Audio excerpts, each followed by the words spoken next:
Bismillahirrahmanirrahim. Assalamualaikum warahmatullahi wabarakatuh.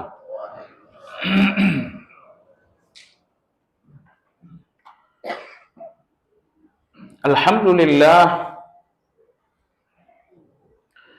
alladzi bi ni'matihi tatimmu shalihat. Wa ashhadu an la ilaha illallah wahdahu la syarika lah. وأشهد أن محمدا عبده ورسوله لا نبي بعده اللهم صل وسلم على محمد وعلى آله وأصحابه ومن اهتدى بهديه إلى يوم الدين يا أيها الذين آمنوا اتقوا الله حق تقاته ولا تموتن إلا وأنتم مسلمون.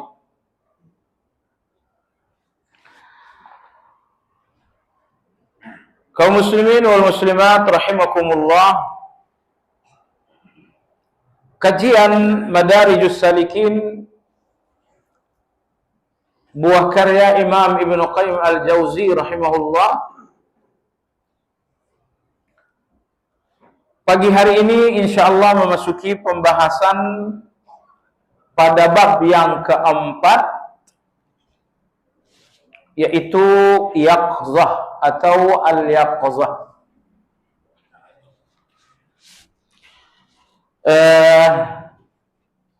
Kalau di buku pada halaman 228 atau 229. Kalau lebih gampang lagi, Anda bisa ikuti di rangkuman yang telah dikirimkan. Yang dimaksud dengan yaqzah, asal artinya adalah bangun. Jadi orang yang tidur dinamakan naum, begitu dia bangun dinamakan dengan yaqzah. Barangkali ini satu istilah yang baru bagi banyak kita. Tetapi istilah bukan sesuatu yang boleh diperdebatkan. Nggak perlu kita berdebat kalau soal istilah. Yang penting hakikat di balik istilah tersebut harus sesuai dengan dalil. Ada satu kaidah ilmiah berbunyi la musyahata fil istilah, yang artinya tidak perlu berdebat dalam istilah. Karena saya ulangi, yang terpenting dari sebuah istilah adalah makna yang terkandung dalam istilah tersebut harus sejalan dengan Al-Quran dan hadis. Misalnya Anda katakan manhaj. Mungkin di zaman sahabat nggak ada yang tahu kata manhaj itu dalam pengertian seperti yang kita pahami. Atau mungkin kita menyebut tauhid 3 macam. Uluhiyah, rububiyah, dan asma wa sifat. Cuma jamaah sekalian, dalam pembahasan ilmiah, soal istilah tidak boleh diperdebatkan. Yang perlu kita fahami adalah hakikat, definisi, dan makna yang terkandung dalam istilah harus sesuai dengan Al-Quran dan hadis. Nah, jadi jangan merasa karena merasa aneh dengan istilah yaqzah, lalu kemudian hati tak enak. Hati tak enak itu harus dihilangkan, karena satu istilah tidak ada yang salah. Yang salah adalah definisinya. Nah, baik. Yang beliau maksudkan dengan yaqzah adalah, walaupun arti dasar dari yaqzah adalah bangun, tapi yang beliau maksudkan dengan yaqzah adalah kesadaran. Nah, di sini beliau mengutip dalil yaqzah itu dari ayat ke-46 dalam surat Saba. Allah memerintahkan Rasulullah sallallahu alaihi wasallam dalam firman-Nya Allah, dalam firman ayat 46 Allah berfirman, "Qul innama a'izukum biwahidah." Wahai Muhammad, katakanlah kepada orang-orang kafir ini, sesungguhnya aku hanya memperingatkan kalian tentang satu hal saja. Di bagian atas ya, halaman 229 paling atas. Ayatnya dalam bentuk terjemahan, tidak ditulis Arabnya. Aku hendak memperingatkan kepada kalian satu saja. Apa itu? Antaqumu lillahi masna wa furada thumma tatafakkaru ma bisahibukum min jinnah in huwa illa nadhirun lakum baina yaday azabin syadid. Aku hanya memperingatkan kalian tentang satu saja, supaya kalian menghadap kepada Allah dengan ikhlas, berduaan atau sendiri-sendiri. Lalu kalian berpikir bahwa tidak ada pada Rasul yang diutus kepada kalian penyakit gila. Maksud ayat ini, orang-orang kafir Quraisy menuduh Nabi kita dengan sifat gila. Inna latariku alihatina li syairim majnun. Haruskah kita meninggalkan Tuhan yang diyakini nenek moyang kita, yaitu berhala-berhala, hanya karena seorang penyair yang gila? Jadi kalau Anda dalam dakwah belum dikatakan gila, Nabi kita Shallallahu Alaihi Wasallam orang yang paling waras di muka bumi dikatakan gila. Nah, baik jemaah sekalian. Lalu Nabi kita dalam ayat ini mengatakan, "Qul innama a'idukum biwahidah." Aku memperingatkan kalian tentang satu hal. Antaqumu lillah mathna wa furada thumma tatafakkaru. Agar kalian menghadap kepada Allah, artinya ikhlas kepada Allah, berduaan atau sendiri. Summa tatafakkaru, lalu berfikirlah kalian, ma bisahibukum min jinnah, bahwa sahabat kalian yaitu aku bukanlah orang yang gila. Jadi kata Nabi, kalau kalian tidak bisa berfikir sendiri, cobalah mengundang orang kedua agar kalian berfikir dua orang. Untuk menemukan jawaban, apakah saya ini orang gila? Apakah saya ini orang gila? Jadi Anda bayangkan jemaah sekalian, begitu anehnya kebenaran bagi orang-orang kafir sampai mereka menganggap Nabi yang membawa kebenaran ini adalah orang gila. Maka Nabi SAW mengatakan, cobalah pikirkan. Kalau tidak bisa berpikir sendiri, berdiskusilah dengan orang lain untuk menemukan jawaban apakah saya ini gila atau tidak. Tentu saya bukan gila, kata Nabi SAW. Saya hanya nazirun baina yaday azabin syadid, pemberi peringatan bahwa di belakang kalian ada azab yang sangat pedih. Nah, bagian awal dari ayat antaqumu lillah, agar kalian bangkit untuk Allah, menghadap untuk Allah. Imam Al-Harawi menafsirkan antaqumu, bangkitlah kepada Allah, menghadaplah kepada Allah. Beliau mengatakan menghadap di sini adalah yaqzah, artinya sadar. Nah, saya lihat Imam Ibnu Qayyim rahimahullahu ta'ala, beliau menyederhanakan penafsiran tersebut. Maksud saya begini, bagi kita yang awam, menafsirkan antaqumu lillah, hendaklah kalian menghadap kepada Allah dengan keikhlasan, sendiri atau berduaan. Menghadap yang dimaksud di sini beliau tafsirkan dengan sadar, dengan yaqzah. Saya ulangi, bagi orang awam seperti kita mungkin ini aneh. Kayaknya nggak nyambung. Tapi Imam Ibnu Qayyim rahimahullah, beliau menyederhanakan. Dan inilah ciri orang yang berilmu, lebih-lebih dari kalangan orang yang ikhlas, bahwa apabila di hadapan mereka ada sesuatu yang terasa janggal, mereka berusaha menyederhanakan kejanggalan itu sehingga tidak lagi janggal.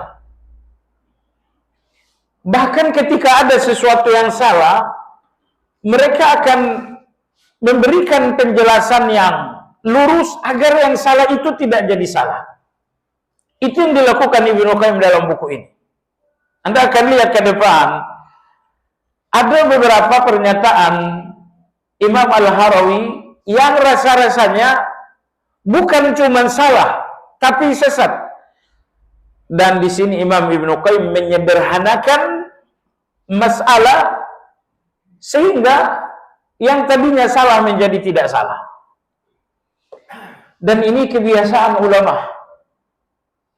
Ambil contoh misalnya di kalangan ulama kontemporer, Syekh Utsaimin rahimahullah, beliau menafsirkan dan memberikan penjelasan tafsir Jalalain yang ditulis oleh dua Imam Jalal, Jalaluddin As-Suyuti dan Jalaluddin Al-Mahalli. Setengah pertama ditulis oleh Imam Jalaluddin As-Suyuti sampai 15 juz pertama, lalu 15 juz terakhir ditulis oleh Imam Jalaluddin Al-Mahalli. Dalam penafsiran kedua imam banyak yang keliru, secara khusus penafsiran tentang asma wa sifat. Sementara buku ini sudah diterima di seluruh dunia, bahkan populer di kalangan para penuntut ilmu. Maka Syekh Utsaimin rahimahullah menjabarkan tafsir Jalalain itu untuk mengkritisi kesalahannya, meluruskan kesalahannya sehingga kesalahan itu bersih. Nah, ini yang dilakukan oleh para ulama. Jadi berbeda dengan orang berilmu yang masih amatiran, lebih-lebih kalau hatinya sempit. Kadang-kadang dengan satu kesalahan bukan dikritisi dan diluruskan, tapi orangnya dihajar habis-habisan. Bukan pendapatnya, tapi orangnya yang dipersoalkan. Sehingga kalau dia yang salah, dia mengatakan berikanlah uzur. Tapi kita orang yang lain yang salah, dia nggak mau memberi uzur. Jadi ada satu istilah dalam bahasa Arab, obati penyakitnya dan jangan bunuh pasiennya. Kalau memang saya salah, luruskan kesalahan saya dan jangan sayanya yang diserang. Nah, baik jemaah sekalian yang saya hormati, ilmu ini memang fitnah dari zaman dahulu. Ya, Imam Syafi'i rahimahullah taala ketika beliau sampai di Mesir, ternyata hampir semua orang-orang Mesir berjalan di atas mazhab Imam Malik.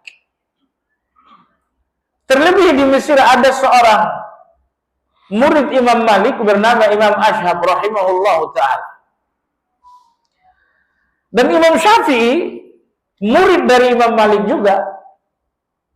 Hanya saja beliau tidak taklid kepada sang guru. Karena beliau seorang mujtahid, maka beliau pun mulai mengkritisi beberapa pendapat-pendapat gurunya Imam Malik. Ternyata orang Mesir nggak terima. Nggak ada yang berubah dengan kritisi itu. Kesimpulan Imam Syafi'i rahimahullah mengkritisi beberapa pendapat Imam Malik dalam sebuah buku dengan kritik yang sangat pedas. Jadi dia tidak mengkritik keras sang guru, karena beliau selalu mengatakan, seandainya bukan karena Imam Malik dan Sufyan bin Uyainah, seandainya bukan karena dua imam ini ada di tanah Hijaz, akan hilang hadis-hadis Nabi di negeri Hijaz. Saya ulangi, akan hilang hadis-hadis Nabi di negeri Hijaz seandainya bukan karena dua orang. Imam Malik, satu lagi Imam Sufyan bin Uyainah. Namun demikian beliau mengkritisi sang guru. Bahkan melalui buku tadi beliau kritisi dengan sangat tajam sekali. Kritik tajam itu tentu bukan untuk sang guru, tetapi untuk pengikut-pengikut beliau, pengikut-pengikut mazhab Malik yang terlalu fanatik dengan guru. Sampai-sampai subhanallah, ini yang saya garis bawahi. Imam Ashhab sekelas Imam Syafi'i, sama-sama berguru kepada Imam Malik. Imam Ashhab rahimahullahu ta'ala sempat berdoa agar Syafi'i diwafatkan oleh Allah. Ya Allah, wafatkan orang ini. Dan Imam Syafi'i rahimahullahu ta'ala didatangi seorang dan diberi nasihat. Wahai Syafi'i, kritikmu semakin keras, kritikmu semakin bersifat ta'zir, itu hanya membuat orang semakin kokoh dalam mazhab Malik. Nah, Imam Syafi'i rahimahullah setelah itu pergi lagi ke Irak, ya, berguru dengan Muhammad bin Hasan Asy-Syaibani, murid dari Imam Abu Hanifah. Karena beliau tidak bertemu dengan Imam Abu Hanifah. Beliau mempelajari ilmu-ilmu Imam Abu Hanifah, fikih Abu Hanifah dari Imam Muhammad bin Hasan Asy-Syaibani rahimahullahu ta'ala. Setelah itu beliau balik lagi ke Mesir. Kedua kalinya beliau balik ke Mesir, ternyata Masya Allah orang Mesir berpaling 100%. Sekarang semuanya mengikuti mazhab Imam Syafi'i sampai hari ini. Nah, baik jamaah sekalian yang saya hormati, maka dunia ilmu ini memang dua dunia yang ya seperti itu. Entah persaingan, entah apa namanya, sampai Imam Ashhab mengatakan ya Allah wafatkan Imam Syafi'i. Baik jamaah sekalian. Apa kata Imam Ibnu Qayyim terhadap penafsiran tadi? Kata Imam Ibnu Qayyim dalam buku ini, beliau menafsirkan antaqumu lillah. Bangkitlah kalian dengan keikhlasan karena Allah. Ya, bangkit di sini maksud ayat adalah bangkit dalam pengertian fisik.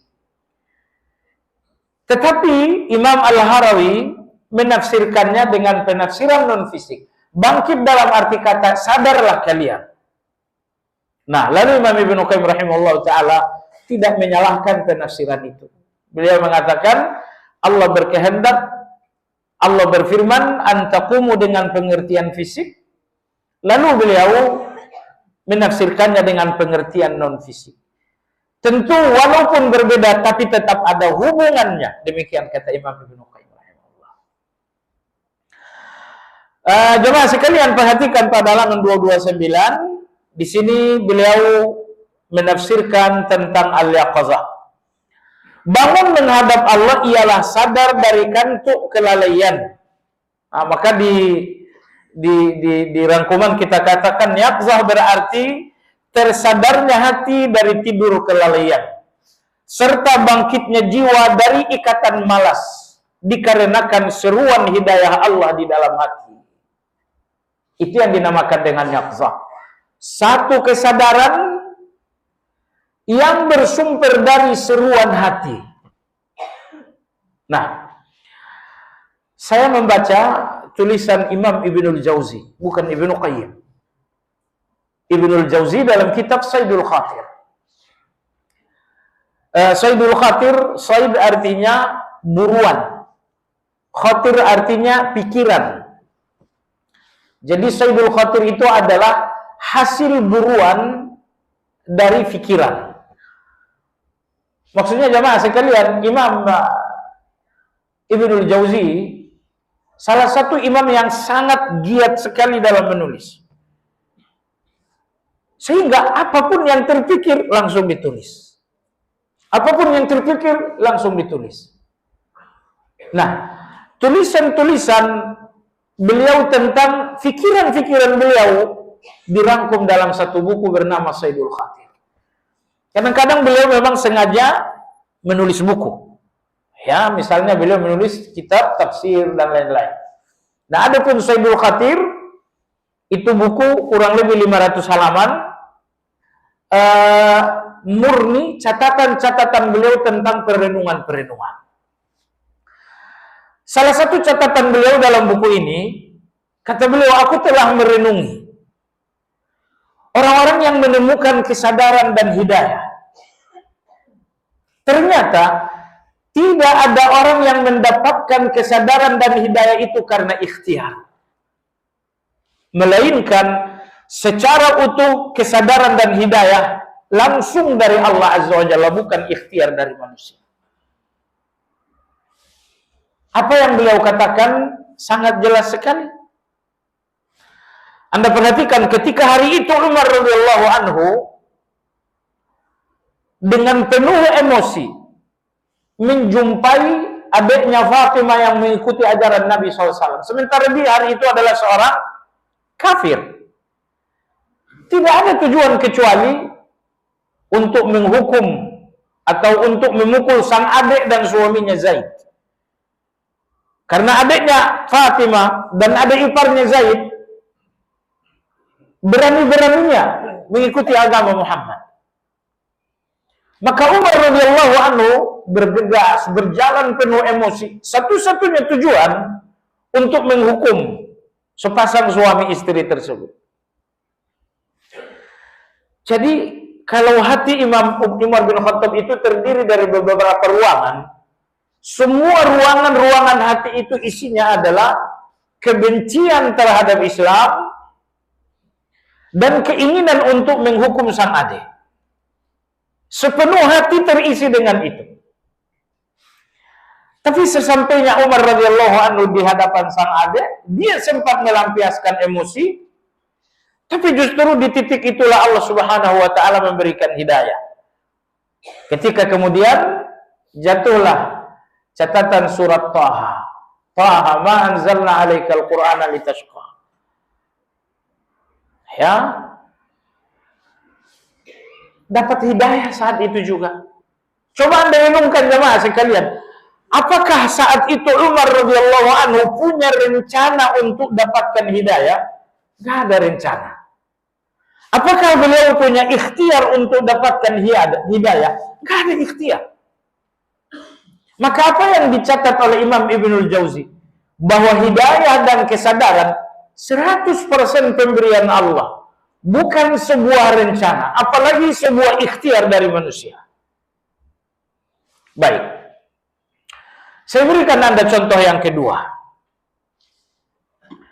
Nabi kita berkisah dulu, dalam hadis riwayat Bukhari Muslim. Dulu, ada seorang raja yang dikawal oleh penyihir yang sangat handal. Dan raja sangat menggantungkan kekuatan kepada sang penyihir. Tapi penyihir ini sudah mulai sepuh, sudah sangat tua, dan beliau menyarankan agar segera melakukan regenerasi sihir. Maka dicarilah anak remaja yang memiliki kecerdasan untuk menguasai ilmu sihir.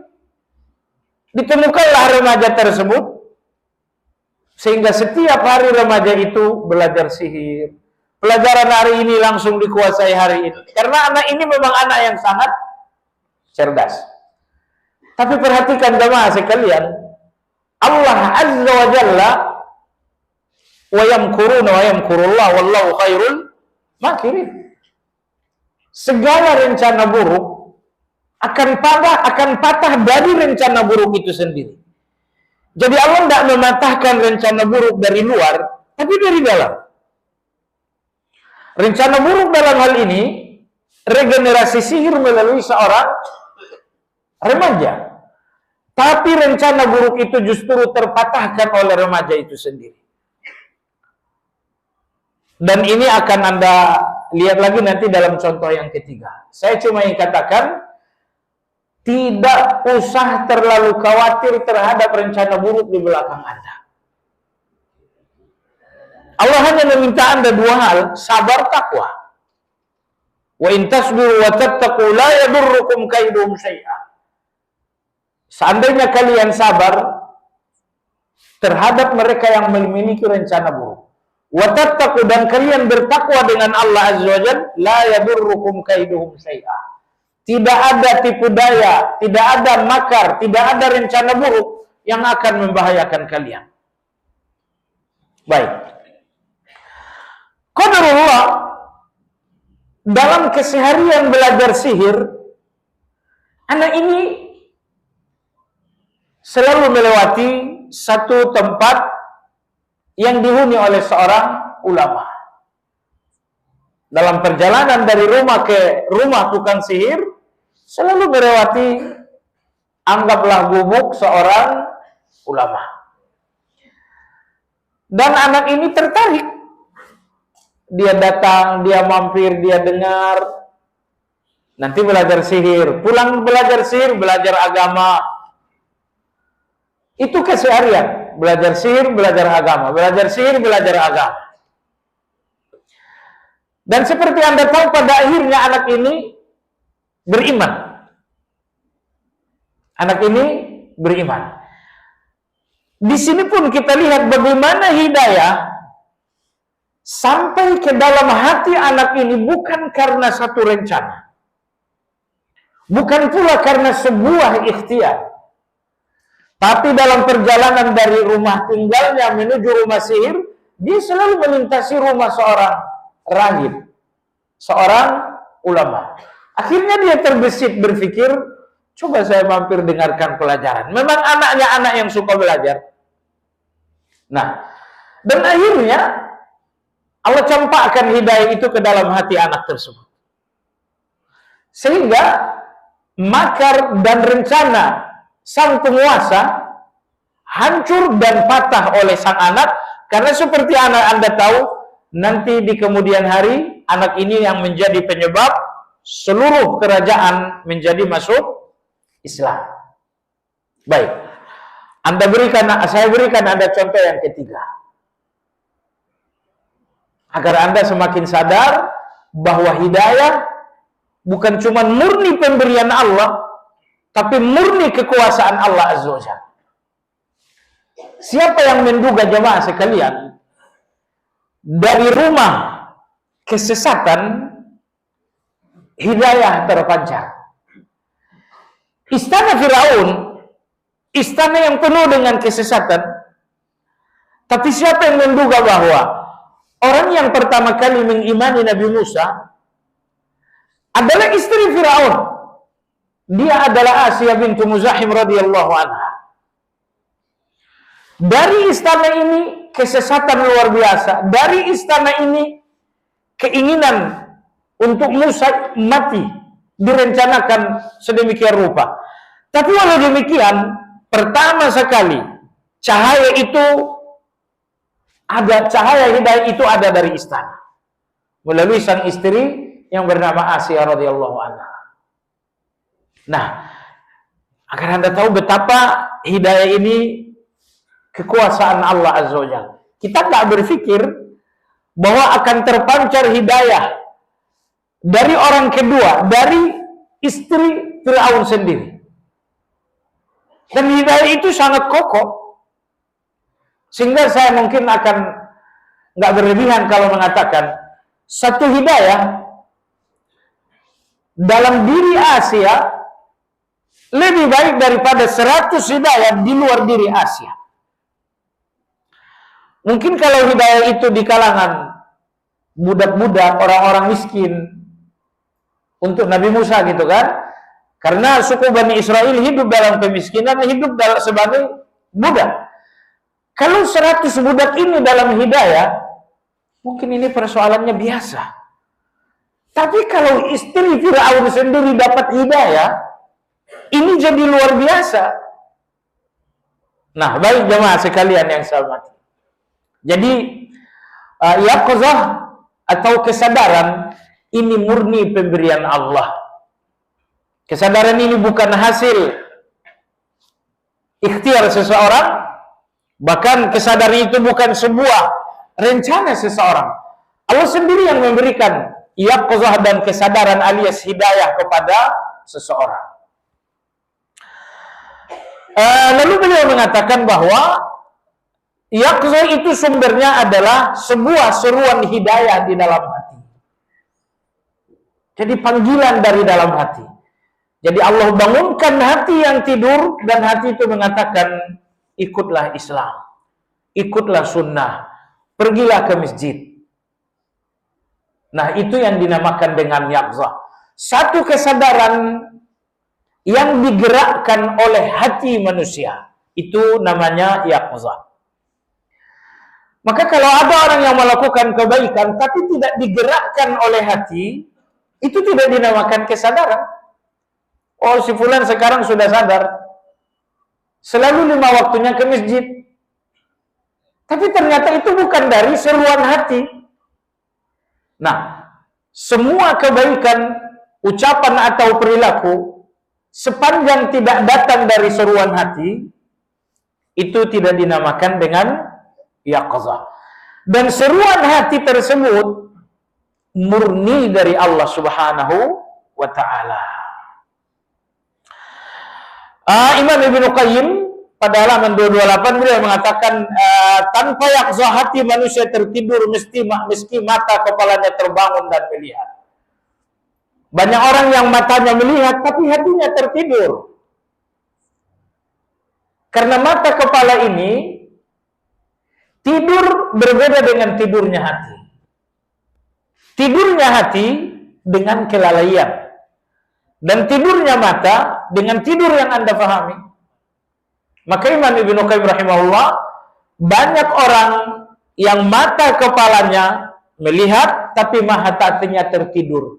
Tertidur di dalam kelalaian. Maka apabila Allah ingin memberikan hidayah, Allah bangunkan mata hati yang tertidur itu dengan yaqzah, dengan kesadaran. Bagaimana Allah membangunkan hati yang tertidur dengan yaqzah? Jawabannya ad-da'i, melalui sebuah seruan dalam hati. Dan seruan dalam hati itu murni dari Allah Subhanahu wa ta'ala. Apakah ada pengaruh kesadaran dengan malaikat-malaikat pendamping? Ada, tapi sangat tipis.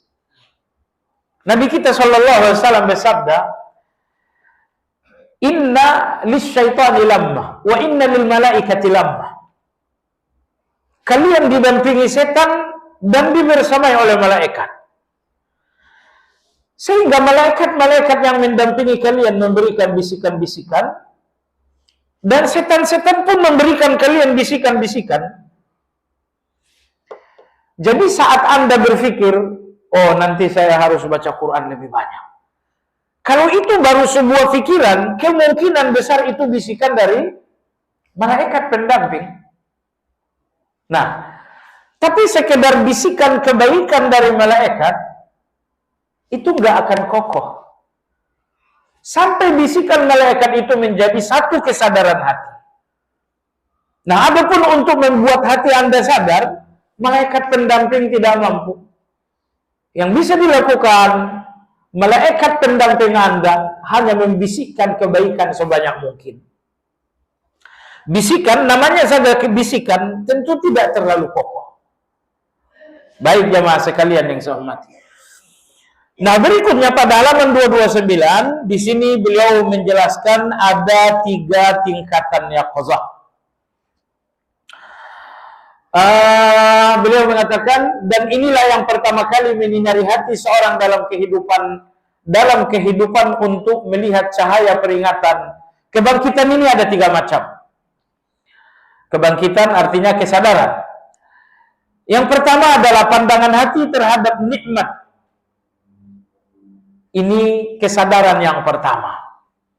Begitu seseorang sadar, seperti mata yang terbangun. Kalau mata Anda terbangun, yang pertama kali Anda lihat mungkin kamar. Yang pertama kali lihat mungkin Anda jam. Tapi ketika hati seseorang terbangun, apa yang pertama kali terlihat oleh mata hati tersebut? Yang pertama kali terlihat oleh hati yang baru sadar adalah melihat nikmat. Nah, melihat nikmat. Saya sebutkan satu persatu dulu, nanti kita jabarkan. Dan yang kedua, begitu hati itu sadar, Anda lihat di rangkuman.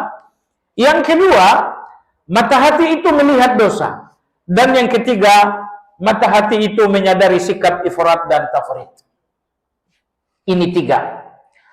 Kalau mata hati Anda telah melihat 3 hal ini, mata hati ini benar-benar telah sadar. Mata hati ini benar-benar telah bangun. Ketika mata hati telah melihat nikmat Allah, dan ketika mata hati telah melihat dosa-dosa, dan ketika mata hati telah menyadari sikap ifrat dan tafrid, sikap berlebihan. Kalau mata hati telah melihat 3 hal ini, berarti mata hati telah terbangun. Mata hati telah sadar. Ini 3. Baik jemaah sekalian yang saya hormati, kita mulai dari yang pertama.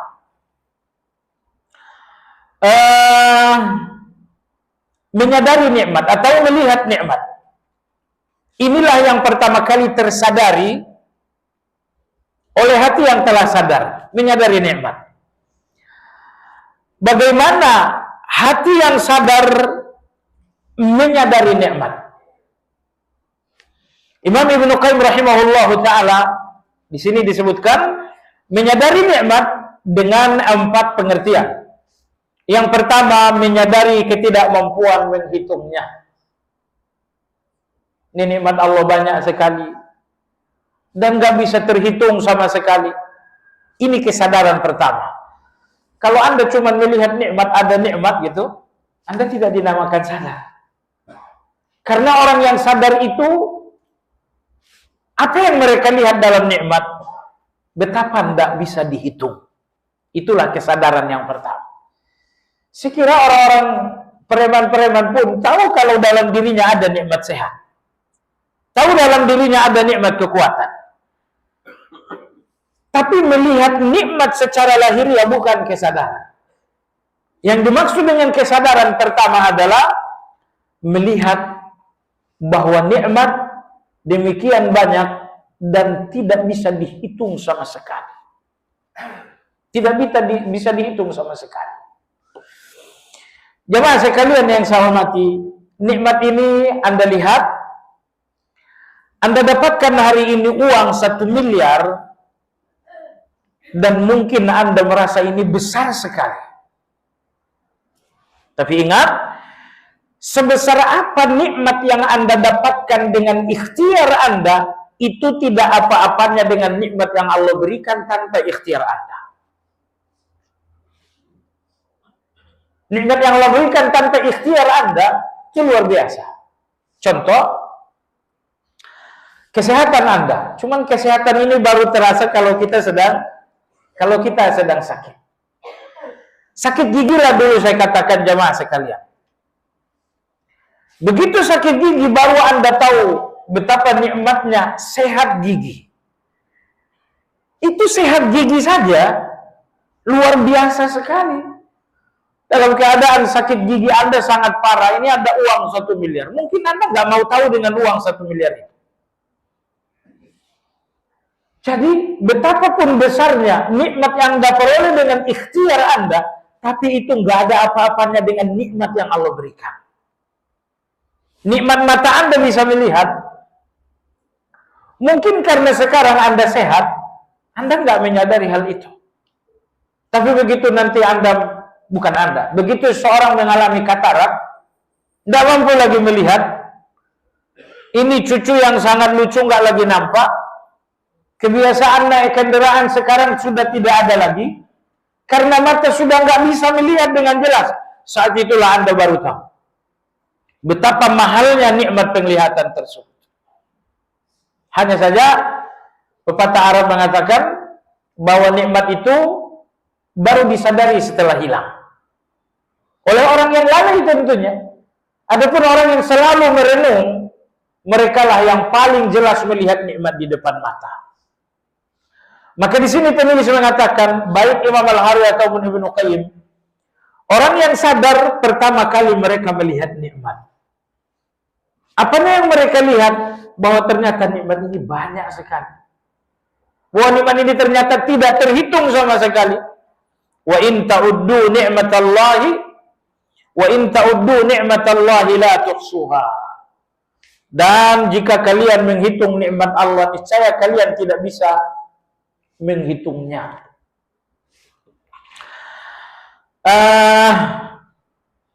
Berikutnya, menyadari nikmat yang kedua, wal-wuqufu ala haddiha. Di sini saya lihat terjemahannya, tidak mengetahui batasnya. Ini terjemahan keliru. Maksudnya seperti yang saya tulis dalam rangkuman, menyadari ketidakmampuan menggambarkannya. Jadi ini nikmat Allah, banyaknya nggak bisa dihitung, bahkan menggambarkan satu nikmat saja Anda nggak bisa. Nah, satu nikmat untuk Anda, misalnya nikmat Anda bisa berbicara. Bisakah Anda berbahasa, berbicara sejelas-jelasnya, sedetil-detilnya tentang nikmat berbicara? Beliau mengatakan, wal-wuqufu ala haddiha. Tidak ada manusia yang mampu menggambarkan secara utuh satu nikmat saja. Nikmat bisa berbicara, coba Anda gambarkan secara utuh. Anda nggak mampu, Anda hanya mengatakan, saya bisa bicara, saya bisa baca Quran, saya bisa komunikasi. Hanya sampai di situ Anda bisa menggambarkan nikmat berbicara tersebut. Padahal jamaah sekalian, dengan nikmat berbicara ini, Anda tanda tangani sejumlah transaksi bisnis dengan nilai miliar.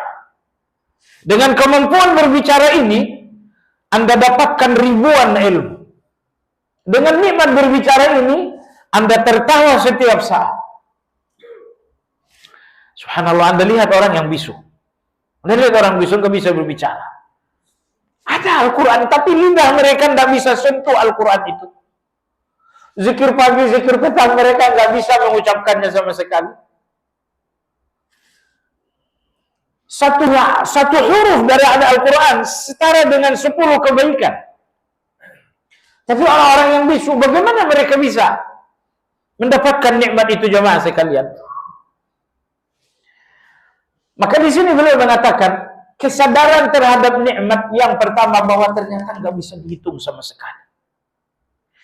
Kesadaran yang kedua terhadap nikmat bahwa ternyata satu nikmat pun nggak bisa tergambarkan sama sekali. Kemudian yang ketiga, menyadari setiap nikmat adalah kebaikan Allah dan bukanlah hak bagi seorang hamba. Setiap nikmat yang telah sampai kepada Anda murni kebaikan Allah, bukan hak Anda. Nah, saya ingin poin yang ketiga ini garis bawahi baik-baik, agar Anda nggak sama dengan Qarun. Qarun dalam surat Al-Qasas memahami nikmat yang sangat banyak adalah hak. Innama utituhu ala ilmin indi. Saya memiliki harta karena saya pintar berbisnis. Jadi harta ini adalah kejeniusanku dalam berbisnis. Seakan-akan Qarun ingin berkata, harta ini adalah hak bagi orang yang jenius berbisnis seperti saya. Nah, di sini beliau mengatakan, orang-orang yang sadar melihat nikmat, nomor 3, sadar terhadap nikmat ketika Anda melihat nikmat murni kebaikan Allah. Dan Anda nggak pernah melihat nikmat Allah adalah hak Anda. Nah, ini jebakan bagi orang yang kurang belajar. Kadang-kadang kita berdoa, ya Allah berikan aku rezeki, ya Allah berikan aku uang, ya Allah berikan aku nikmat, berikan aku rahmat. Ternyata Masya Allah sesampainya di rumah, tiba-tiba ada yang ngasih uang 1 triliun. Anggap saja begitu. Apa yang terpikir oleh Anda jamaah sekalian? Orang-orang yang ceroboh karena ilmu yang masih dangkal, melihat nikmat ini langsung mengingat doa. Oh, ini nikmat karena saya punya doa. Jadi Anda melihat diri Anda dalam nikmat Allah Azza wa Jalla.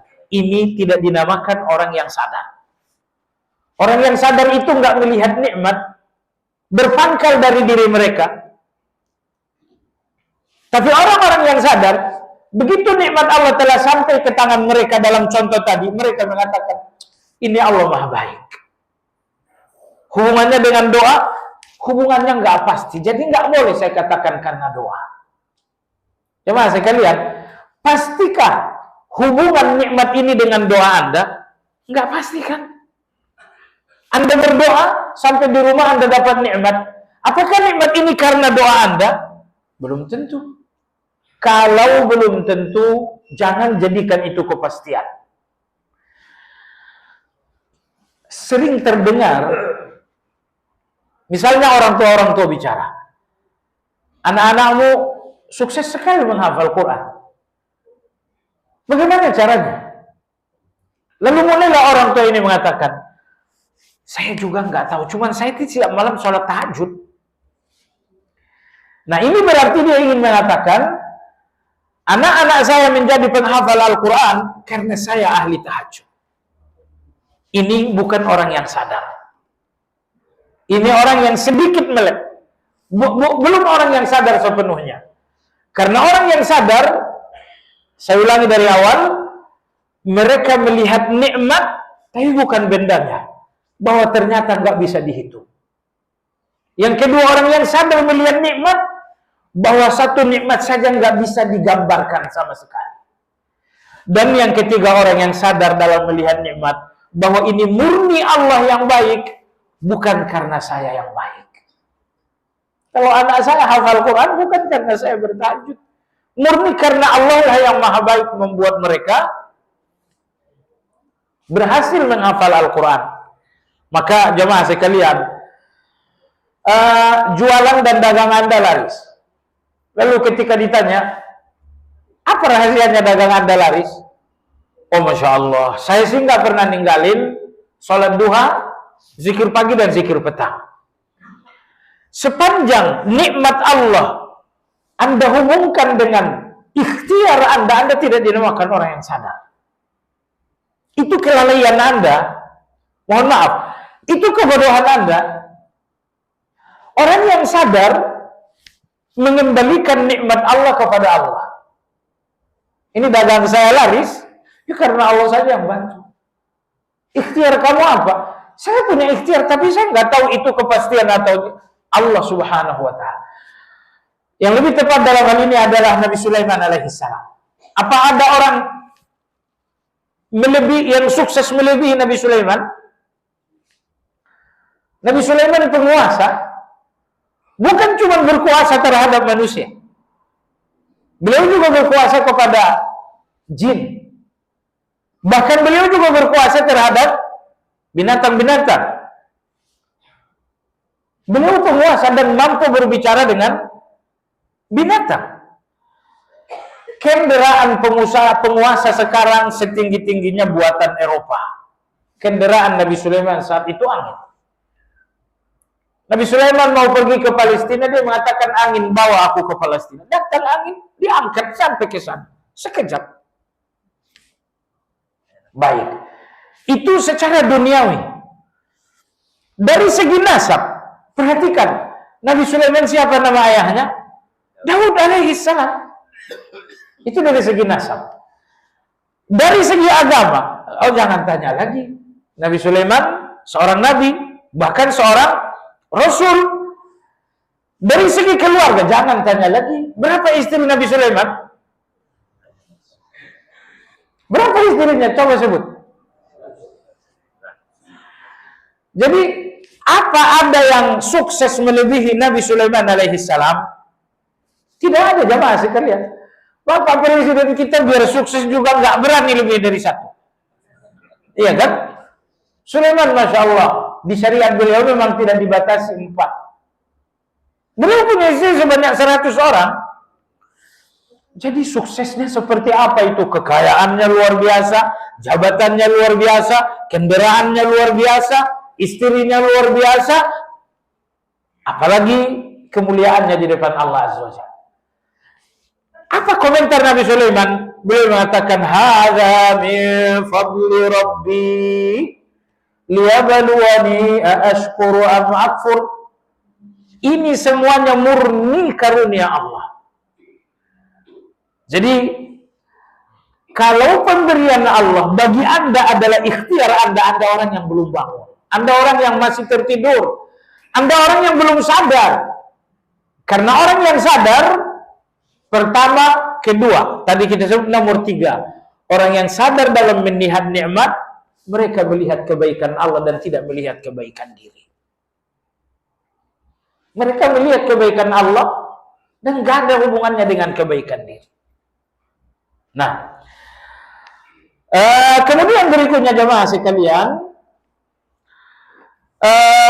wattafarruq ila wal ilmu bit-taqsiri fi haqqiha. Seseorang dinamakan sadar dalam melihat nikmat yang keempat. Apa itu? Menyadari ketidakmampuan diri dalam menghargai dan bersyukur terhadap nikmat. Ini nikmat, ternyata saya tidak menghargainya. Ini nikmat, ternyata saya belum bisa bersyukur kepada atasnya. Saya pernah mungkin sampaikan di kajian atau di mana saya lupa. Kita ini jamaah sekalian orang-orang yang kurang bergembira dengan nikmat. Dan ini kejahatan kita semua, catat itu baik-baik. Gembira kita dengan nikmat kalau berbentuk uang. Ya salah. Maka kasihan dengan Anda dan saya, karena Anda dibalut oleh Allah dengan kegembiraan dan Anda nggak bergembira. Ketika Anda bangun, Anda lihat jam, Masya Allah, mata saya bisa melihat. Tapi Anda nggak gembira. Ketika Anda berjalan, Masya Allah, kaki saya bisa tegak. Kawan saya kemarin bangun begitu bergeser, nggak bisa ternyata stroke. Tapi Anda nggak bergembira. Anda lihat di kanan, oh ternyata anak kecil saya ngorok kencang sekali. Ternyata masih hidup. Tapi subhanallah jamaah sekalian. Coba lihat betapa cerobohnya kita terhadap nikmat itu. Nikmat di depan mata, namun Anda dingin sekali terhadap nikmat itu. Seolah-olah nggak ada nikmat sama sekali. Nanti Anda pulang kajian, Anda nyalakan motor, itu nikmat Allah bukan? Tapi Anda sangat dingin dengan nikmat itu. Anda seolah-olah nggak sadar ada nikmat. Begitu motor Anda dinyalakan tidak mau, kemudian Anda injak, kicknya nggak menyala juga, seperempat baru Anda sadar ini nikmat. Ya salah. Haruskah datang musibah supaya Anda sadar satu nikmat? Maka ingin saya katakan jemaah sekalian, kejahatan kita kepada Allah dalam urusan nikmat, kita terlalu dingin dengan nikmat ini. Kita kurang banyak gembira dengan nikmat ini. Ini jari-jari Anda bisa bergerak. Masya Allah. Gerakan jari ini ibadah. Subhanallah, subhanallah, subhanallah. Tapi ketika jari Anda bergerak begini, Anda sadar nggak kalau itu nikmat? Mata Anda berkedip saja itu nikmat. Bayangkan kalau mata Anda nggak bisa berkedip. Sehingga Anda tidur, mata tetap melongo jemaah sekalian. La haula wala quwata illa billah. Maka di sini beliau mengatakan, seseorang dinamakan sadar terhadap nikmat ketika dia telah sadar pula, wah ternyata saya nggak menghargai nikmat ini. Ternyata saya belum bersyukur terhadap nikmat ini. Jemaah sekalian, Anda bersyukur iya. Dari nikmat yang tak terhitung ini, berapa nikmat yang Anda syukuri? Berapa nikmat yang Anda syukuri? Nanti selepas kajian, Anda pulang ke rumah, Anda sarapan. Selesai makan, selesai minum, alhamdulillah. Ingat, alhamdulillah Anda hanya untuk perut yang kenyang dan hanya untuk dahaga yang hilang.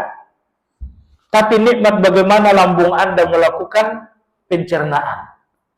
Dan bagaimana dicerna, ada yang menjadi vitamin A, ada yang menjadi vitamin C.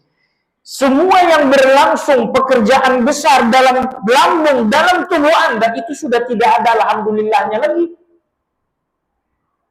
Sudah tidak ada alhamdulillahnya lagi. Alhamdulillah Anda dangkal hanya untuk makannya, untuk minumnya, sudah selesai. Tapi bahwa ternyata makanan ini Masya Allah jadi kesehatan bagi Anda, bahwa ternyata makanan ini dalam perut Anda jamaah sekalian menjadi vitamin, menjadi gizi, alhamdulillah Anda hanya sampai di kerongkongan yang puas. Alhamdulillah Anda nggak sampai ke dalam perut yang mana makanan itu kemudian menjadi gizi dan vitamin bagi Anda. La haula wala quwata illa billah. Ini nih baju kita nih. Anda pakai baju ini dengan mengucapkan apa doa pakai baju baru? Pantas Anda nggak sering pakai baju baru. Doanya pun Anda nggak tahu.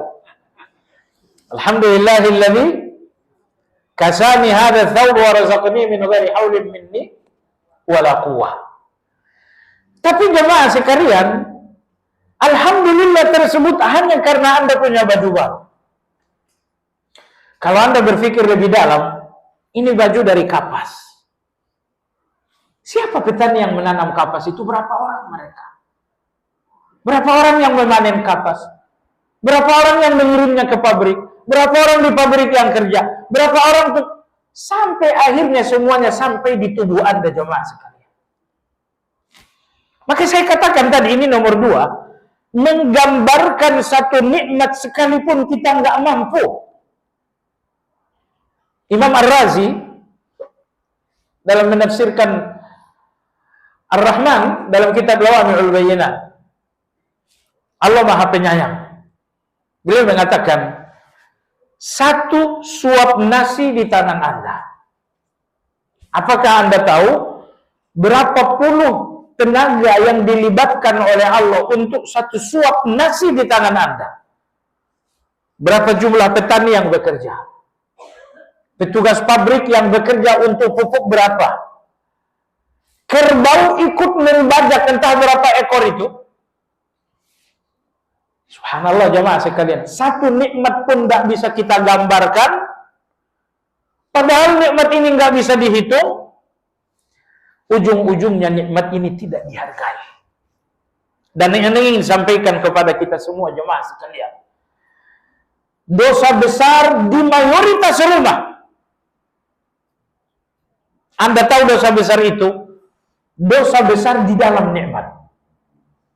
Bahwa anak kecil selesai makan gak habis, buang tong sampah. Dan lagi anak kedua makan gak habis, buang lagi ke tong sampah. Innalillahi wa inna ilaihi raji'un. Betapa Anda gak menghargai nikmat jamaah sekalian. Ini kalau ada anak Anda yang begini, mohon maaf, Anda pukul saja.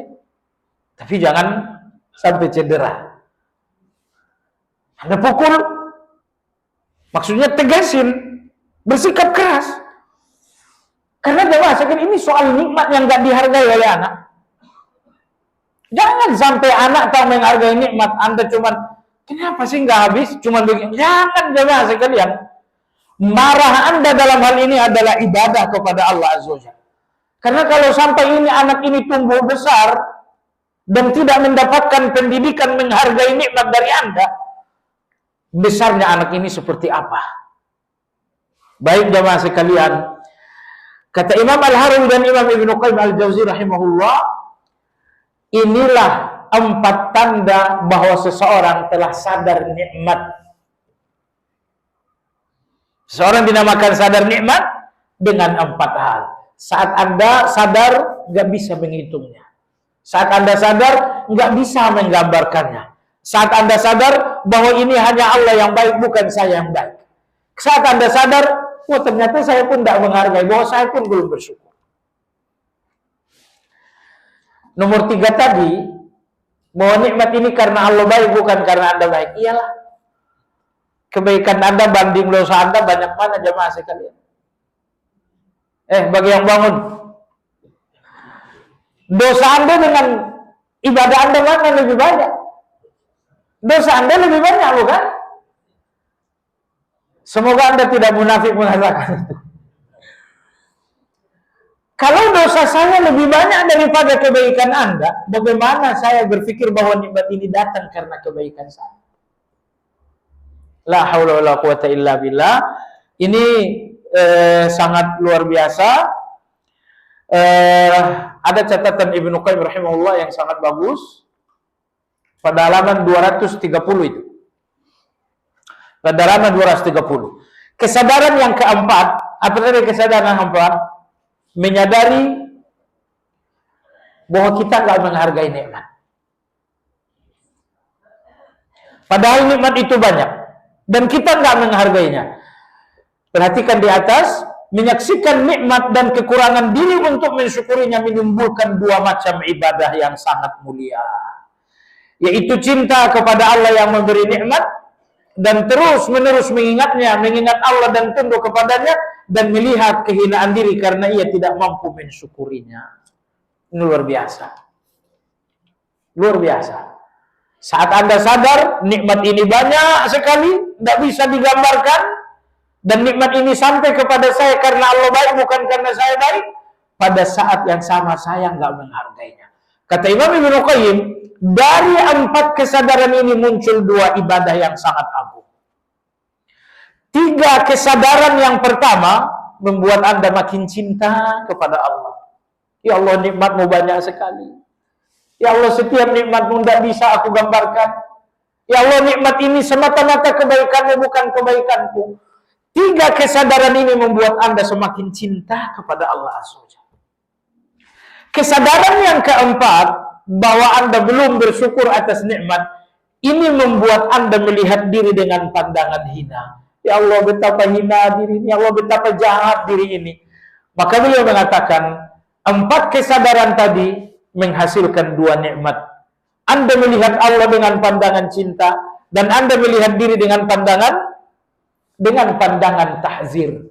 Jadi jangan tahzir orang jauh. Diri sendiri saja Anda tahzir. Nah, sudah Anda lihat, 4 kesadaran melahirkan 2 nikmat. Dan 2 nikmat inilah yang terkandung dalam Sayyidul Istighfar. Anda lihat di sini. Dalam Sayyidul Istighfar berbunyi, Abu'u laka bi ni'matika alayya wa abu'u bi dzambi. Ya Allah. Abu'u laka bi ni'matika alayya ini kembali kepada 3 kesadaran yang pertama. Ya Allah, aku mengakui nikmatmu. Betapa banyaknya tak bisa aku hitung. Betapa agungnya nggak bisa ku gambarkan. Betapa engkau baik memberikannya kepada aku. Abu'u laka bi ni'matika alayya wa abu'u bi dzambi, dan aku pun mengakui kesalahanku. Kesalahanku bahwa nikmat-nikmat ini nggak ada yang kuhargai dengan baik. Kuhargai sedapatnya, bukan sesungguhnya. Akhirnya apa? Faghfirli, ya Allah, tak ada keselamatan kecuali ampunan. Ampunilah aku. Innahu la yaghfiru dzunuba illa anta. Sungguh tidak ada yang mengampuniku kecuali engkau. Jamaah sekalian, seandainya Sayyidul Istighfar ini Anda baca, potongan yang ini saja, Abu'u laka bi ni'matika alayya, Anda kembalikan kepada 3 kesadaran pertama. Wa abu'u bi dzambi, Anda kembalikan kepada kesadaran yang keempat. Anda sangat yakin jamaah sekalian, saat akhirnya Anda mengatakan faghfirli, itu nggak mungkin Anda ucapkan dengan lisan.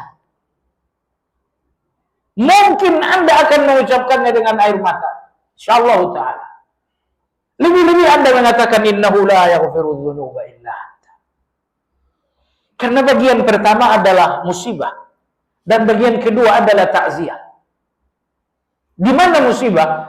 Abu'u laka bi ni'matika alayya wa abu'u bi dzambi. Ini musibah jamaah sekalian.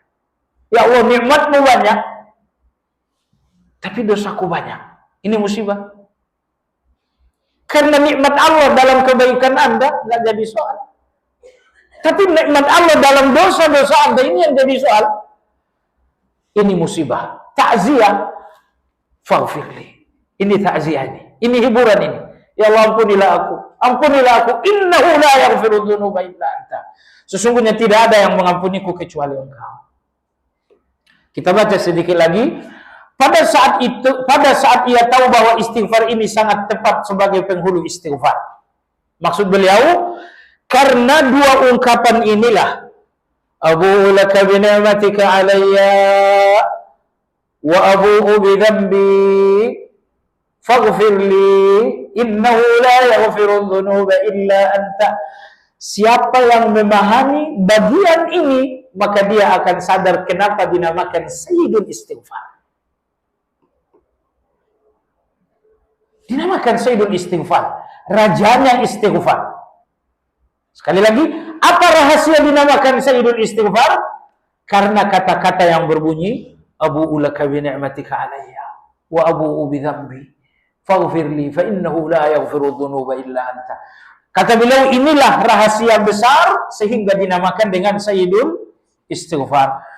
Dan bahwa seandainya Allah mau menyiksa seluruh penghuni langit bumi, niscaya Dia menyiksa mereka dengan tidak ada kezaliman padanya. Ini sabda Nabi. Ini sabda Nabi SAW dalam hadis Ka'ab. Mungkin ini menutup jumpa kita. Nabi kita bersabda, wahai Ka'ab, "Law anna Allah 'adzaba ahla samawatihi la'adzabahum wa huwa ghairu zalimin lahu. Law 'adzaba Allah ahla samawatihi wa ahla ardihi la'adzabahum wa huwa ghairu zalim. Wa la in rahimahum lakanat rahmatuhu a'zamu min a'malihim." Ada dalam buku tadi terjemahannya. Coba Anda pelan-pelan hayati sabda Nabi.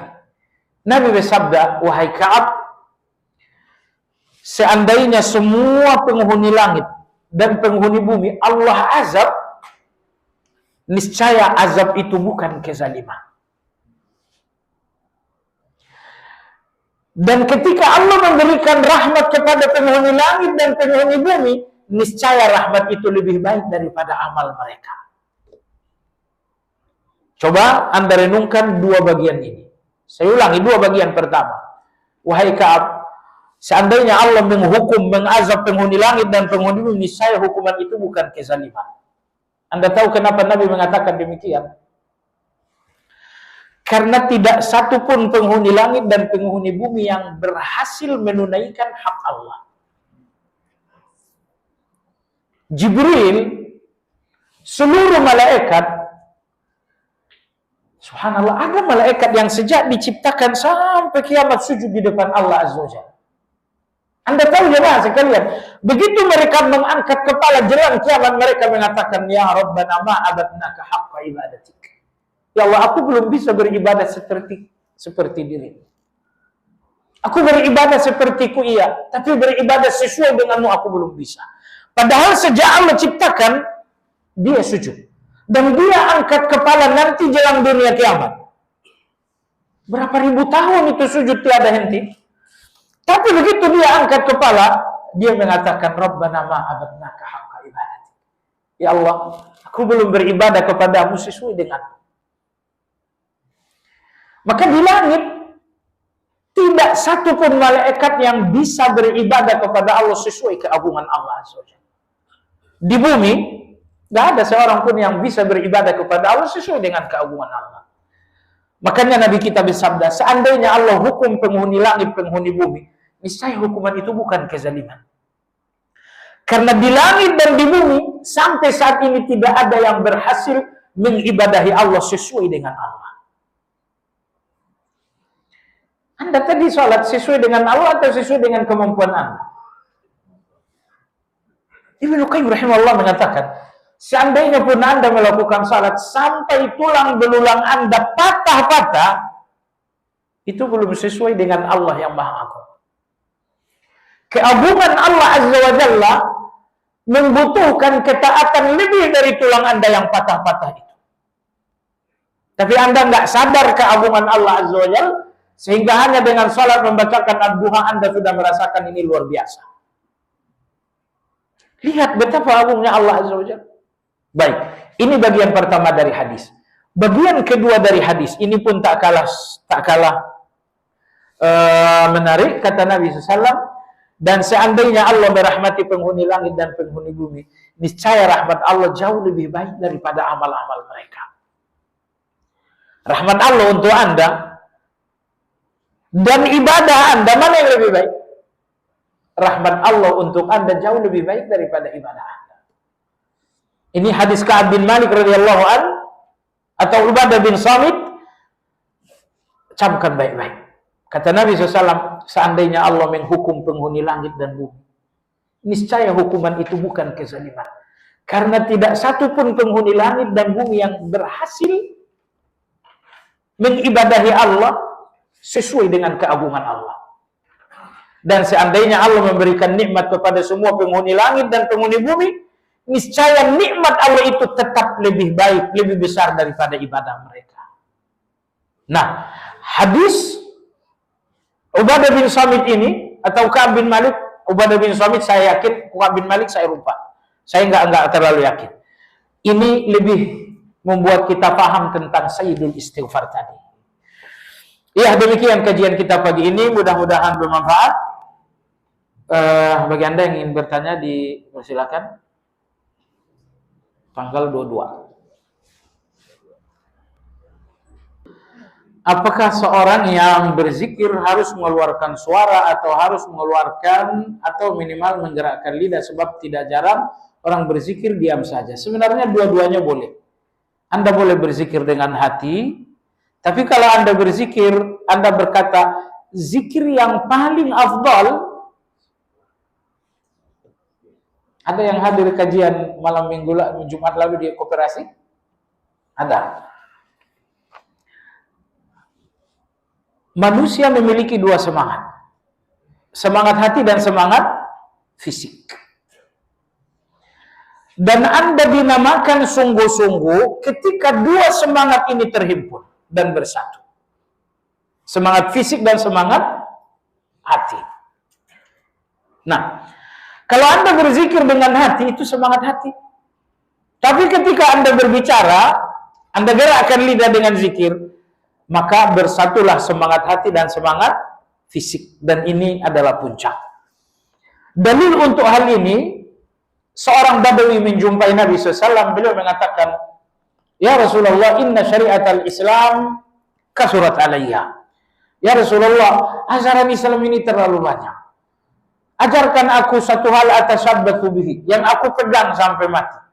Karena ini ajarannya banyak sekali. Malam pakai tahajud, siangnya ada duha, kemudian ada lagi baca Quran, ada lagi zikir pagi, ada lagi sedekah. Ini banyak sekali ajaran Islam.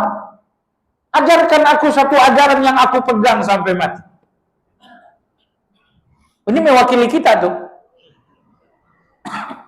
Kata Nabi Shallallahu Alaihi Wasallam, apa itu? La yazalu lisanuka ratban bidzikrillah.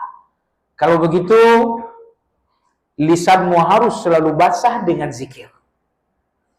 Nah, ini menunjukkan bahwa meski zikir dengan hati dibenarkan, tapi yang terbaik agar lisan menyertai hati. Dan hati pun tidak berpisah dari lisan. Semangat hati dan semangat fisik bersatu. Bolehkah zakat atau fidyah diberikan kepada keluarga, anak sendiri yang kebetulan miskin tanpa ijab qabul karena dikhawatirkan anak? Iya, boleh memberikan zakat kepada anak, ya, tapi dengan catatan anak yang sudah tidak senafkah dengan Anda. Kalau anak ini sudah cari nafkah sendiri, ternyata dia miskin, berikan ia zakat Anda. Bahkan dia lebih berhak daripada orang lain. Fidyah berikan kepada anak, dia lebih berhak dari orang lain. Lebih berhak, iya. Allah berfirman, wa atidhal qurba haqqahu wal miskin wa banas sabil wa la tubadzir wa banas sabil wa atidhal qurba haqqahu wal miskin wa banas sabil wa la tubadzir tabdzira innal mubadzirina kanu ikhwanas syayatin. Surat Al-Isra. Berikanlah kebaikan-kebaikanmu pertama kepada keluarga, kemudian miskin, kemudian anak yatim. Jadi keluarga utamakan. Sepanjang keluarga ini berhak. Nah, Anda katakan tidak ada ijab dan qabul. Nah, ijab dan qabul kan tidak wajib dalam bayar zakat. Tidak wajib pula dalam bayar fidyah. Disunnahkan setelah salat fardu untuk berzikir, tetapi pada 10 Zulhijjah, hari tasyrik terakhir setelah salat fardu bertakbir. Apakah ada dari hari khusus untuk bulan Zulhijjah? Ya, itu khusus bulan Zulhijjah saja. Bahwa selesai salat wajib, di hari tasyrik dianjurkan bertakbir. Khusus Zulhijjah saja. Apakah bulan Muharram tidak ditentukan dengan melihat hilal? Semua bulan ditentukan dengan melihat hilal. Cuman karena di bulan Muharram ini kita ngerasa nggak ada ibadah, makanya kita nggak ngikuti ru'yah hilal itu. Tapi karena di bulan Ramadan kita se-Indonesia, sedunia mau mengikuti ibadah, maka kita konsen dengan itu. Nah, jadi termasuk Muharram, semuanya harus dengan melihat hilal. Ingat juga, hilal ini nggak dibutuhkan untuk ibadah-ibadah seperti itu. Tetapi semua ibadah yang hubungannya dengan bulan wajib kembali kepada ru'yah. Salah satu contoh misalnya, iddah seorang perempuan dihitung dengan bulan, bukan? Bulan. Dan bulan itu bukan bulan Masehi, tapi bulan Hijrah. Dan bulan Hijrah itu adalah dengan ru'yah. Apakah seorang yang sudah pernah mengimami salat jenazah boleh menjadi imam lagi? Karena banyak jamaah yang belum sempat mensolati jenazah yang sama. Jawabannya boleh. Apakah boleh seorang muslim, Ibnu Mas'ud, beliau telah salat bersama Nabi di masjid. Lalu dia pulang ke rumah, mengimami istri dan anak-anaknya di rumah. Jadi salat beliau bersama Nabi adalah wajib. Ketika beliau mengimami istri di rumah adalah menjadi sunnah. Itu salah satu dalilnya. Apa boleh seorang muslim melakukan salat gaib pada jenazah yang sebelumnya sudah pernah disalatkan di mana lokasinya beda kota dan jenazah sudah dikuburkan? Jawabannya boleh. Perbedaan tentang salat gaib. Salat gaib ada dalam agama kita, tapi tata caranya inilah yang diperdebatkan. Ada yang mengatakan salat gaib dianjurkan hanya kalau yang meninggal orang-orang yang besar dalam Islam. Ini semuanya ijtihad. Jadi salat gaib dibenarkan. Ada yang mengatakan salat gaib dibenarkan kalau jenazahnya belum disalatkan di tempat lain. Itu pun ijtihad. Anda nggak bisa menjawab itu dengan dalil. Sehingga yang lebih selamat dalam hal ini adalah mazhab Syafi'i. Bahwa mazhab Syafi'i, bahwa salat gaib dianjurkan, disunnahkan secara umum. Berapa jarak terlama seorang muslim boleh untuk disolatkan secara gaib? Tidak ada jarak. Nabi kita pernah salat gaib terhadap wanita yang selalu membersihkan masjid. Nabi waktu itu safar ke Mekah. Sampainya beliau ke Medina, Nabi tidak lihat lagi wanita itu. Di mana wanita yang biasa membersihkan masjid? Ya Rasulullah, kemarin Anda di Mekah, dia meninggal dunia. Rasulullah menyalatkannya. Sehingga sebagian ulama mengatakan salat gaib dibenarkan meski sudah sebulan setelah kematian. Ada yang bilang 3 hari, tapi ini nggak ada dalilnya. Yang bilang sebulan pun sebenarnya nggak ada dalilnya. Mengingat Nabi kita Sallallahu Alaihi Wasallam cukup lama baru tahu wanita itu meninggal.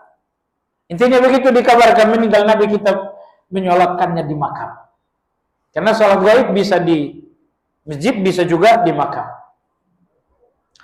Saya pada awalnya akan salat Jumat di masjid besar yang jumlah jamaahnya banyak, tapi karena alasan syar'i maka saya putuskan cari masjid terdekat saja. Setelah saya hitung ternyata sampai akhir khatib khutbah jumlah jamaahnya 20 orang. Mau pindah masjid lagi waktu sudah tidak keburu. Apakah salat Jumat saya sah? Salat Jumat Anda sah. Ya, dalam mazhab Syafi'i harus 40 orang. Itu tidak didasarkan pada dalil yang jelas. Itu ijtihad. Ijtihad terhadap dalil yang enggak jelas. Karena dalam hadis dikatakan pertama kali Rasulullah SAW melakukan salat di satu masjid Medina namanya salat Jumat.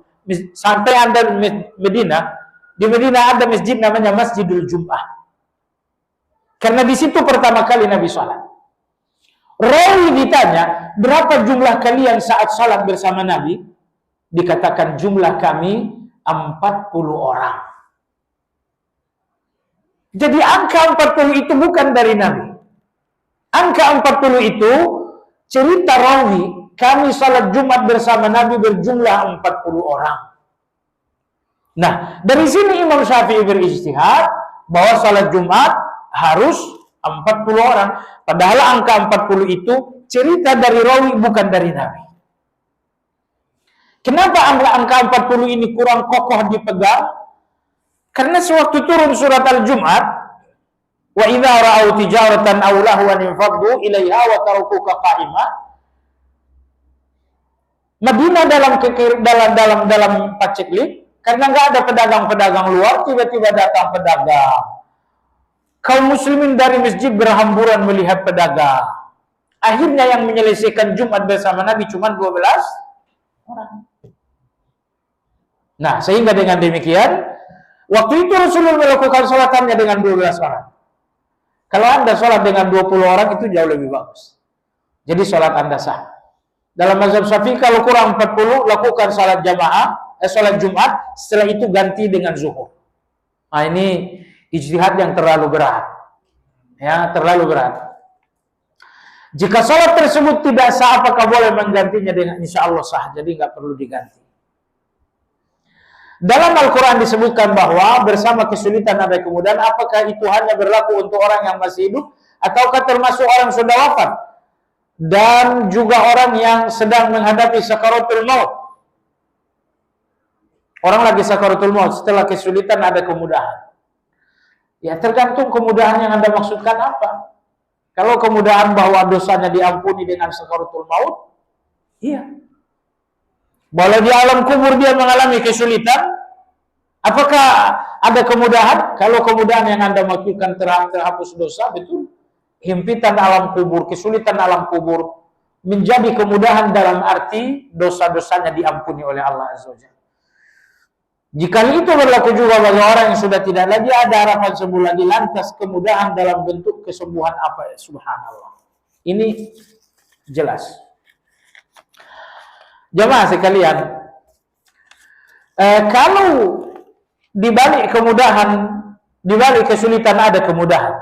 Kalau kemudahan itu tafsirnya duniawi, sempit sekali. Tapi tafsir dari kemudahan itu luas. Dibalik kesulitan ada kemudahan, baik di dunia ataupun di akhirat. Makanya jemaah sekalian, setiap musibah adalah rahmat. Tapi Anda nggak memahami ini di dunia. Di akhirat baru Anda sadar. Ketika misalnya Anda lihat 5.000 dosa dihapus oleh Allah. Ini kenapa ini? Kamu 3 hari dirawat bukan? Disebabkan karena gangguan liver? Iya. Ini 5.000 dosa dihapus. Sampai di akhiratlah baru Anda benar-benar yakin bahwa musibah Anda adalah rahmat. Di dunia ini orang bilang musibah rahmat, mungkin Anda nggak percaya. Maka saya katakan, dunia ini tidak sepenuhnya membuat Anda mengerti tentang rahmat. Sampai di akhiratlah rahmat itu baru nampak. Anda sholat, Anda belum lihat dompet Anda nambah. Bisnis Anda berhasil. Jadi semua rahmat yang dijanjikan oleh Allah Azza wa Jalla, lunasnya di akhirat, bukan di dunia. Maka Allah berfirman, wa innama tuwaffawna ujurakum yaumal qiyamah. Semua pembalasan akan dilunasi pada hari kiamat. Baik, jadi kalau ada yang mengatakan musibah adalah rahmat, itu benar. Kalau Anda tidak melihat rahmat itu di dunia, berarti di akhirat Anda akan melihatnya. Cuman rahmat Allah di akhirat lebih Anda butuhkan daripada rahmat Allah di banyak orang. Allah tahan rahmat duniawi untuk mereka agar rahmat akhirat untuk mereka lebih besar. Apakah hamba Allah yang meninggal di Mekah pada saat melaksanakan haji, apakah benar bahwa hamba tersebut pada waktu penciptaan Allah terbuat dari tanah di mana dia wafat? Oh, tidak benar. Hamba itu diciptakan oleh Allah dari sperma. Hamba yang wafat di Mekah itu tidak ada yang diciptakan dari tanah. Yang diciptakan dari tanah cuma satu orang. Siapa? Nabi Adam alaihi salam. Seorang umat yang meninggal pada saat melaksanakan lempar jumrah, apakah termasuk mati syahid? Dia mati dalam ibadah. Jadi husnul khatimah. Apakah mati syahid? Tidak termasuk orang yang berhaji mati syahid. Tapi dia mati husnul khatimah betul, dan nanti pada hari kiamat dia akan bertalbiyah. Kalau dia melempar jumrahnya sewaktu masih ihram. Karena ingat, pada tanggal 10 Zulhijjah, orang melontar jumrah sambil berihram. Tapi pada hari tasyrik, orang melontar jumrah sudah tidak ihram lagi. Nah, kalau ibu ini meninggalnya tanggal 10 Zulhijjah, berarti dia melontar jumrah sambil ihram, maka besok hari kiamat dia akan dibangkitkan sambil mengatakan labbaik Allahumma labbaik. Tapi kalau dia meninggal ketika melontar jumrah di hari tasyrik, bukan lagi saat ihram, berarti dia tidak lagi dibangkitkan dengan.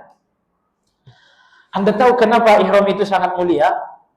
Sama sekalian, ibadah dengan nilai penghambaan terbesar adalah haji dan umrah sebelum tahallul.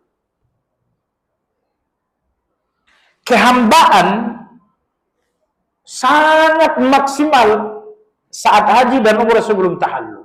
Kenapa? Ini Anda sholat, duit Anda masih kelihatan di pakaian Anda. Anda sholat, dari aroma dan wangi-wangi Anda masih ada uang Anda. Kehambaan Anda enggak sepenuhnya hilang dalam sholat.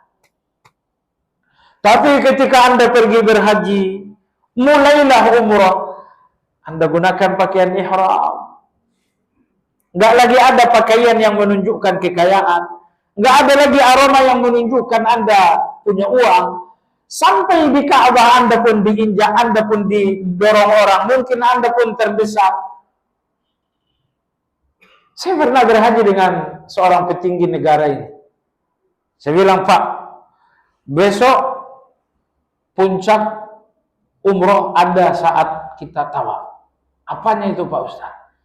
Besok Bapak diinjak orang, besok Bapak didorong orang, besok gak ada satupun yang kenal Bapak. Itu puncaknya kita umrah. Mental itu Anda bawa ke Indonesia, Pak. Jangan tinggalkan di sini. Anda datang umrah untuk ngambil mental yang itu. Silakan injak saya hanya seorang hamba.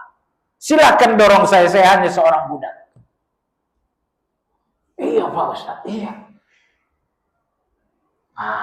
Makanya saya katakan sekali lagi, kenapa orang yang umrah tadi, orang yang haji tadi meninggal dalam keadaan ihram, maka mereka dibangkitkan dalam keadaan talbiyah, karena sewaktu sedang ihram, kehambaan seseorang benar-benar nampak. Benar-benar nampak. Pakaian, tidak ada minyak wangi. Bau, tapi bau Anda dicintai Allah. Sebagaimana bau mulut Anda saat berpuasa juga dicintai oleh Allah Azza wa Jalla. Saya tidak nyaman di bau badan ini, udah berapa hari nggak mandi. Bersabar dengan bau badan Anda, Allah suka bau badan Anda. Kenapa? Karena bau badan itu semakin menunjukkan kehinaan Anda. Ya, karena kalau Anda berhaji gitu kan, dari Tarwiyah Anda mandi itu. Kemudian Anda ke Mina, kemudian Anda ke Arafah, Anda ke Muzdalifah, sampai tanggal 10, itu dari tanggal 8 Anda nggak mandi-mandi, jemaah sekalian. Baunya seperti apa itu? Maka saya katakan, kehambaan Anda hanya menonjol saat itu. Tapi itu pun kalau Anda sadar, ada yang belum menasik dengan baik, sampai ke sana hartanya disebut-sebut juga. Kenapa tendanya begini? Saya bayar mahal. Kenapa mobilnya begini? Saya bayar mahal. Banyak yang begitu. Ini orang yang haji dengan uang, enggak dengan iman. Kalau kita sholat berjamaah imam, membaca Al-Fatihah selesai, kita bilang amin. Bukankah amin itu ampunan buat kita? Bagaimana kalau sholat subuh yang baca witir, yang membaca witir, apakah itu ampunan juga? Enggak. Amin yang menjadi ampunan adalah amin saat baca Fatihah, bukan saat baca imam kunut witir amin. Enggak. Kita saksikan orang-orang sudah dapat hidayah, ada yang kembali pada kesesatan yang dulu. Apakah yang menyebabkan Allah memberi hidayah namun kemudian mencabutnya? Di antara penyebabnya yang masih kalian adalah dosa. Karena hidayah yang tidak disyukuri akan dicabut oleh Allah Azza wa Jalla. Hidayah kalau tidak disyukuri akan dicabut oleh Allah Azza wa Jalla. Nah, ini orang yang seperti ini hidayahnya tidak disyukuri. dalam penjelasan materi yang lafzah bahwa apa ini? Semua buruk seseorang akan dipatahkan oleh buruk itu sendiri. Ya. Bagaimana cara berlindung dari ketakutan akibat buruk dari kejahatan orang lain? Jadi tadi kita sampaikan, semua makar buruk akan patah oleh makar buruk itu sendiri, bukan oleh orang lain. Karena Allah berfirman, "Wa yamkurun wa yamkurullah wallahu khairul makirin." Bagaimana cara agar kita terhindar dari keburukan orang lain? Berdoa, berzikir, tawakal. Ya. Dan tadi kita sampaikan dalam ayat surat Ali Imran, bersabar dan bertakwa. Apakah penyakit jiwa itu bisa diobati karena banyak fakta orang-orang gila susah disembuhkan sehingga banyak orang tua keluarganya bisa disembuhkan? Insya Allah kalau itu penyakit bisa disembuhkan. Cuman di negara kita tidak banyak yang bisa dalam hal ini. Karena ruqyah sekali, ruqyah dua kali nggak berhasil, berhenti. Saya punya kawan, tapi kawan saya ini entah di mana sekarang. Dia punya abang gila. Mereka tinggal di pasar induk sana. Akhirnya dia pindah ke Jawa Timur, ngajar. Abangnya yang gila dibawa pindah ke sana. Setiap hari kepalanya dibekam sambil diruqyah. Dibekam, ruqyah. Bekam, ruqyah. Sebulan kemudian abangnya sadar. Dan sekarang abangnya guru ngaji lagi. Alhamdulillah. Seorang muslim melakukan kezaliman pada banyak orang, belum mampu mendatangi orang yang dizalimi untuk diminta keridhaannya. Maka orang zalim ini melakukan istighfar yang banyak dan mendoakan kebaikan kepada orang dizalimi. Apakah hal tersebut mengurangi dosa? Iya. Kalau alasannya tidak mampu. Tapi ingat, setiap orang-orang yang membuat Anda bersambung dengan orang yang Anda zalimi, lakukan itu. Lakukan itu. Saya jamaah sekalian, kita waktu SMP misalnya, kita waktu SMA, kita ada kawan yang pernah kita jahati. Nah, kalau Anda memang tidak mampu lagi menemukan orangnya, udah, doakan. Mudah-mudahan itu akan menghapuskan dosa. Tapi kalau jawabannya memang tidak mampu menemukan orangnya. Setelah melakukan amalan, kemudian berdoa, mengajukan hajat pada Allah, bertawassul dari amal tersebut. Apakah hal ini bisa mengurangi pahala dari amal? Tidak. Ya Allah, aku sholat, berikanlah aku rezeki. Apakah minta rezeki, tawassul dengan sholat, lalu pahala sholat berkurang? Tidak. Apakah boleh menumpuk mayat dalam satu lubang? Berapa kali boleh menumpuk mayat dalam satu lubang? Apakah boleh menumpuk mayat? Kalau jenazah yang di dalam sudah hancur, silakan ditumpuk, nggak jadi soal. Kalau di Saudi itu per 3 tahun itu sudah ditumpuk. Kalau di Indonesia, saya lihat jenazah 6 tahun, tulang belulangnya masih utuh. Ya, kemarin saya gali jenazah di Ciracas, itu 6 tahun yang lalu meninggal dunia. Keluarga bilang, digali saya makam bapaknya, biar anaknya dimakamkan di sana, ditumpuk. Begitu makam ayahnya 6 tahun lalu kita makamkan, digali, kain kafannya, tulang belulangnya semuanya rapi, tangannya begini. Rapi. Itu sudah 6 tahun lalu, maksud saya 6 tahun lalu. Baik, jadi intinya kalau jenazahnya sudah hancur, boleh ditumpuk. Demikian kajian ini mengingatkan kembali bahwa hari ini Anda ada kajian di Masjid Ibnu Katsir jam 9.30. Ya, kajian kitab Al-Adabul Mufrad bersama guru kita Ustaz Rifki hafizahullahu taala. Ustaz Riki hafizahullahu taala. Demikian, subhanakallahumma bihamdika asyhadu an la ilaha illa anta astaghfiruka wa atubu ilaik. Alhamdulillahirabbil alamin.